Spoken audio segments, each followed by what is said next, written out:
இன்னொன்னு வந்து எல்லாரும் அவரை பத்தி பேசும்போது மல்டி டாஸ்கிங் பண்றதை பத்தி பேசுறாங்க இல்லையா.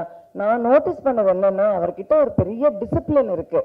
அதாவது ஒரு இந்த காலத்துல அது எத்தனை பேருக்கு இருக்கு அப்படின்னு எனக்கு தெரியல. பயங்கர டிசிப்ளின் இருக்கு. இத்தனை மணினா அத்தனை மணி தான், அந்த மணிக்கு கரெக்டா வரணும். இத்தனை மணிக்குள்ள இதை முடிக்கணும்னா அத்தனை மணிக்குள்ள முடிக்கணும். ஒரு ஆர்டிஸ்ட் இத்தனை மணிக்கு அனுப்பணும்னா அத்தனை மணிக்கு அனுப்பணும். இதெல்லாம் வந்து எல்லாரும் நினைக்கிறது இல்ல. ஆனா அது தனுஷ் நினைக்கிறாரு.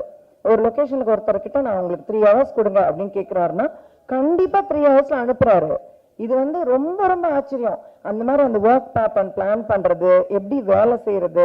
ஒரு டப்பிங்கெல்லாம் வந்து தனுஷ் வரணும்னு அவசியமே இல்லை. ஆக்சுவலி நிறைய டைரக்டர்ஸ் வர்றதே இல்லை டப்பிங்க்கு. ஆனா இது வரைக்கும் அந்த டப்பிங்க்கு கூட வருவார். சின்ன ஆர்டிஸ்ட் பேசுறத கூட அவர் நின்று பார்த்து எப்படி பேசுறதுன்னு கரெக்ட் பண்ணுவார். அதுதான் அந்த டெடிகேஷன்.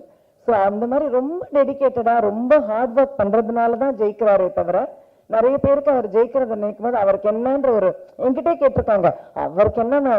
ஆனா அவருக்கு ரொம்ப கஷ்டப்படுறாரு, அதான் உண்மை.